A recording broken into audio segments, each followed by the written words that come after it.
Good morning! It's drive time with Dave. I'm Dave. I'll be your driver. This morning, we're going to talk about Motivation Monday. We're ready to go. We're up and we're at it. And we're going to get as much done as we possibly can. And what that really means is, for me, I'll get to work and I'm going to hear about the Super Bowl for the next 9 hours. Now, as I've pointed out, I'll be there, 10, 4 hours. So that means I'll be hearing about Super Bowl for 2 of my work days. That's what it means. Yes. Today is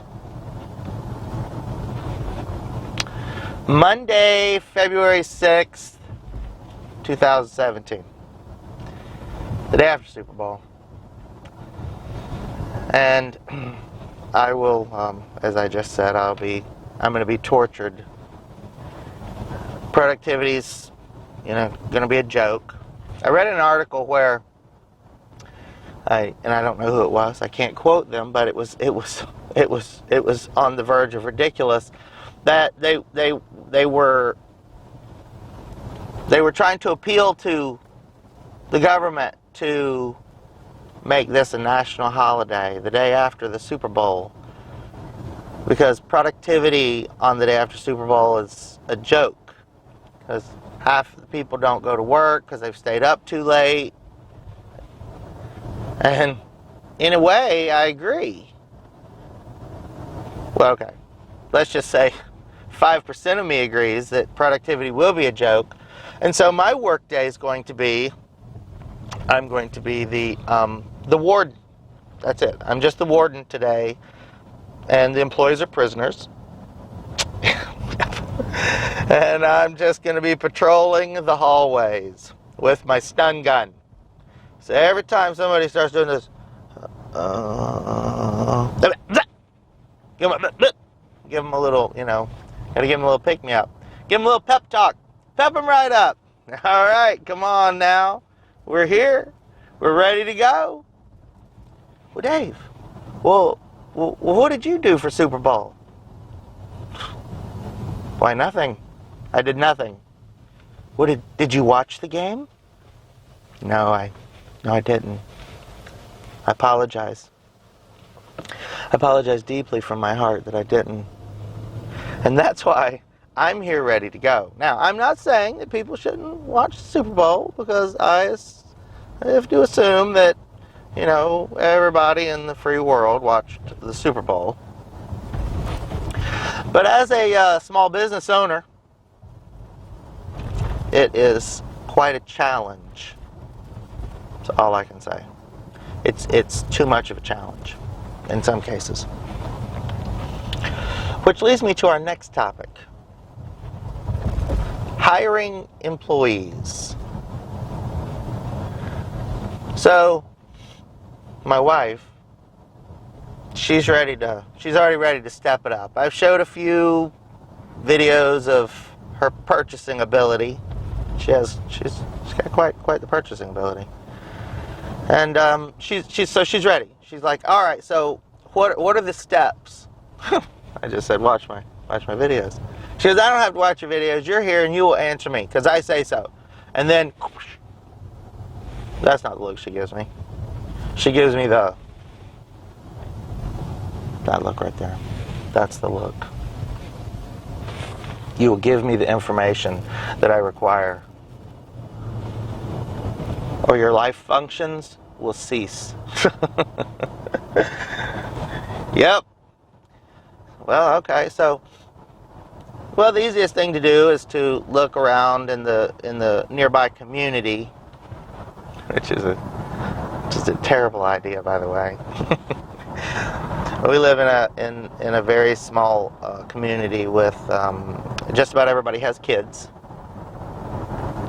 and so there's a few elementary schools. So I'm like, well, there are probably some moms that would like a part-time job, and you could hire some, moms to come in, or dads that stay at home. So, sorry. So, you could hire whoever to come home. I mean, that stay home.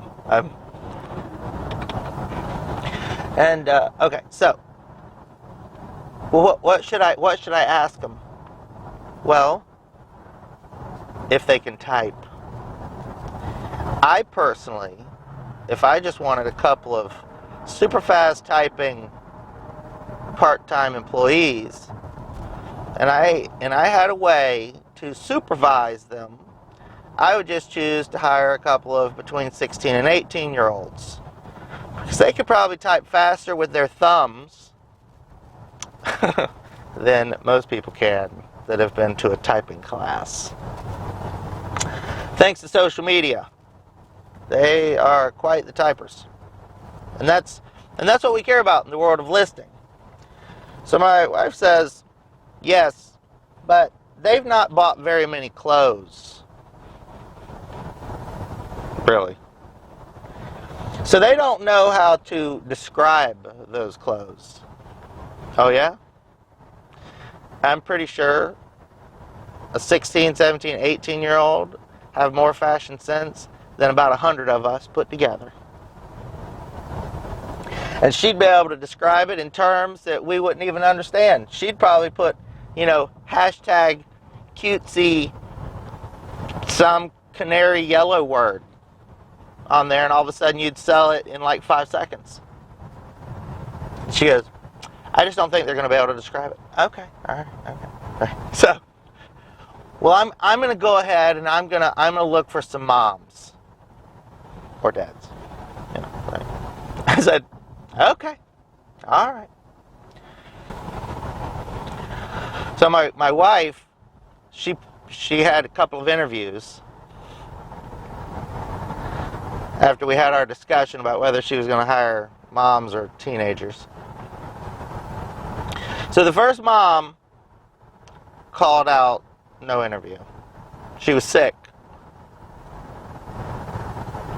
Which I was, that's a point for me. So the next mom shows up, and her husband has his own business, and she has a teenager, and she wanted to know if she could work some really strange hours. Like it didn't even make any sense. I don't even know. So she did have a teenager respond that could work 4 to 8. There's nobody can supervise 4 to 8. So you're going to have to come up with a way to supervise 4 to 8, because I'm telling you, you've got a good workforce. There's a high school right here. You'd be able to hire 20 part-time teenagers.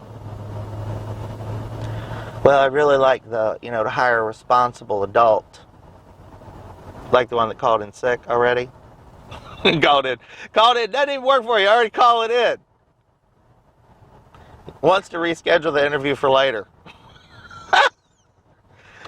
And I said, and I can't even say anything, right? And I'm trying to keep a straight face. It is very, very, very difficult for me to keep a straight face. I can't keep a straight face. I'm like, okay. Well, I don't understand why you're being so critical. Well, I go through this on a regular basis, like every day. Really good employees that call in sick, and really bad employees that call in sick. And so, whenever I have a new job opening, the last job opening that I really had trouble filling is when I needed a new administrator to provide all the reporting for all the incoming and outgoing material. That's all I wanted. Now, the job entails a little bit more than that, but the basic principle. Sorry, I'm a little I'm all Super Bowled up, because I watched it and I'm tired and I'm yeah. Anyway, so I ended up putting out,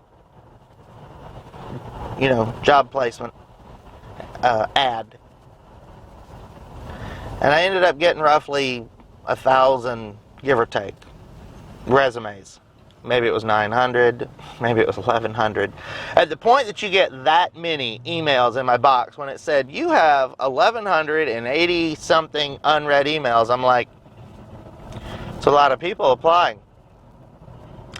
And so I open up the very first one and I sit there, and before I even read it, I'm like, wow, this is going to be a long process. This is no joke.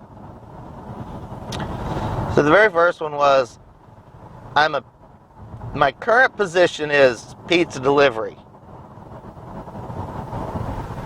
Okay, so, well, what's your previous position? Previous position, pizza delivery.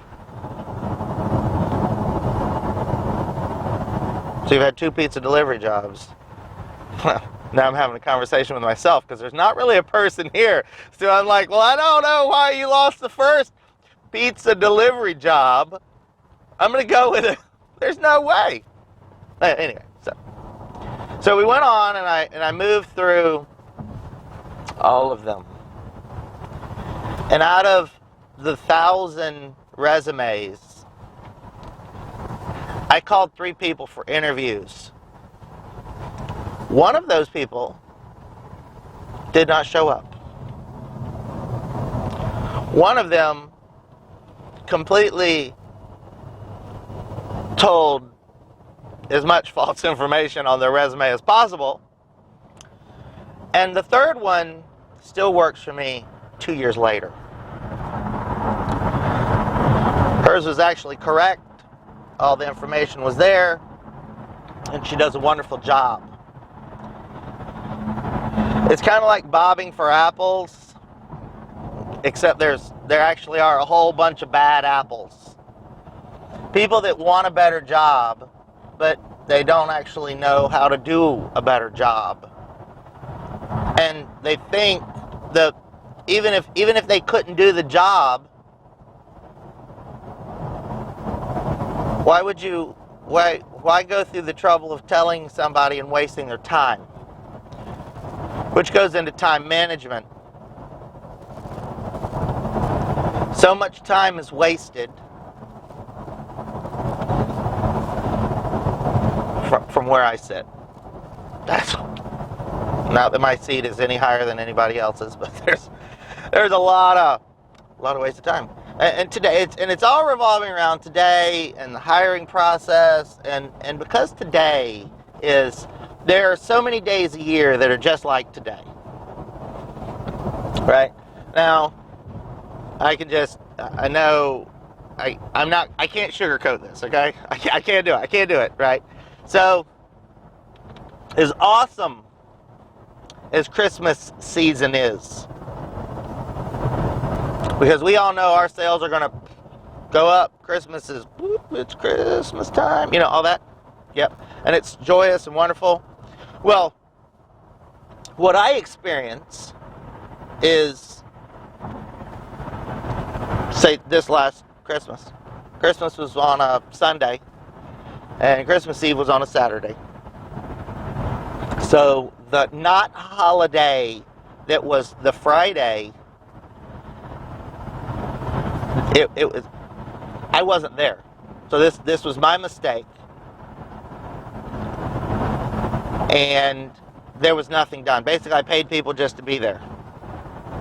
That's okay. So I'm gonna say, okay, well, that's so. Yeah. So here's your Christmas bonus. You get a free day to hang out at work and not have to work and get paid. That is not a bonus. It is not a bonus for me by any means. It's not.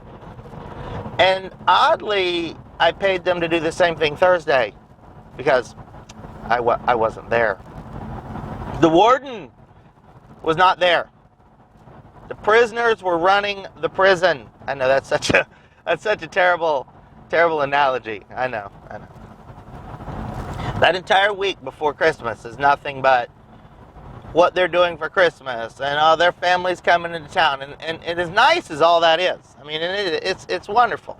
You know, I enjoy Christmas like the next person, but I don't enjoy it when I'm having to pay and people are taking advantage. That false sense of entitlement, because they've been there a long time.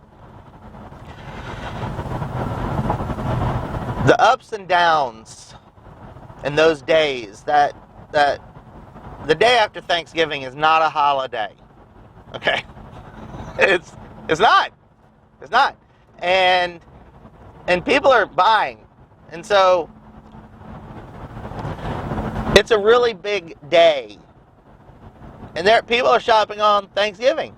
And so we'll have hundreds and hundreds of orders, thousands of orders. It doesn't matter how many orders. There's a lot of orders, and we all know it.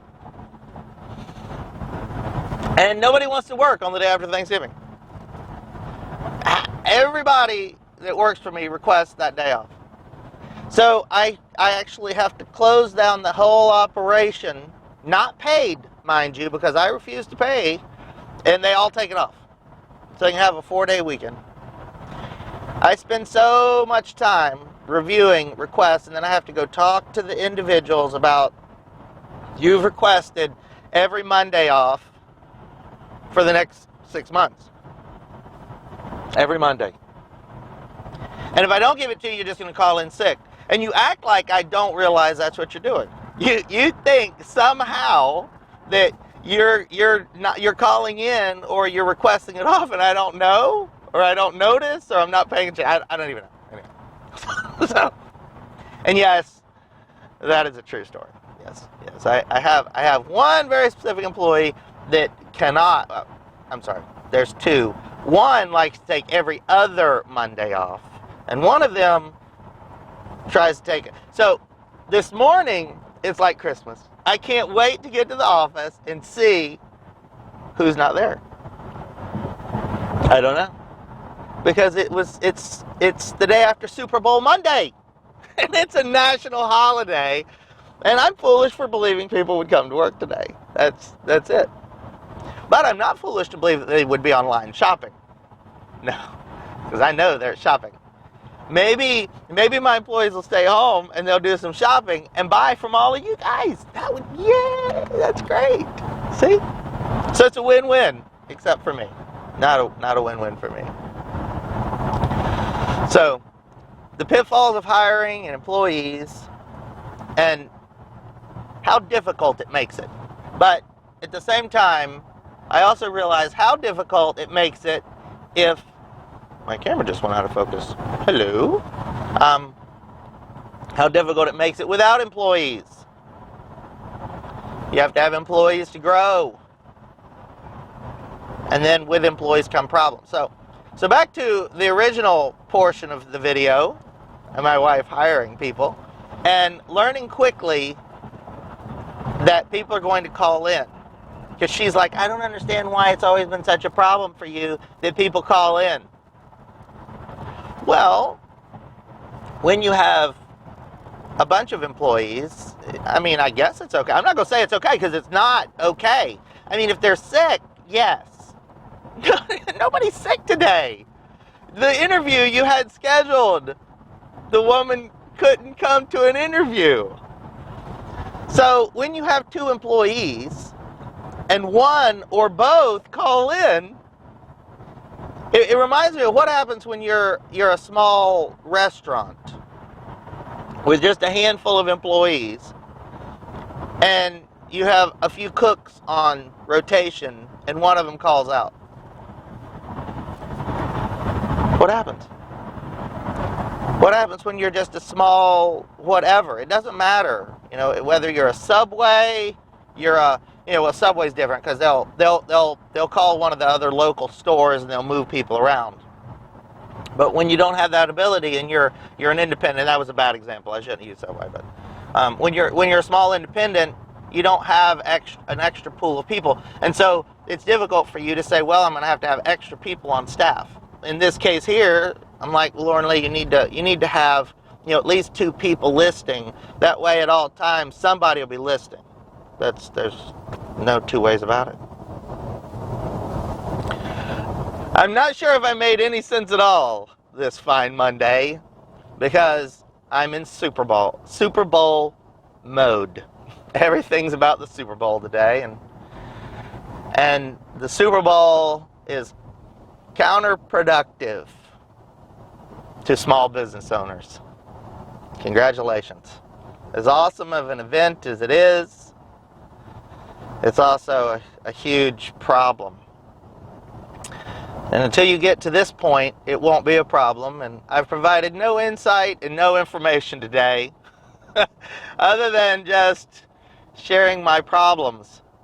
And I'm afraid I could probably share more problems in thousands of videos than I could share positives.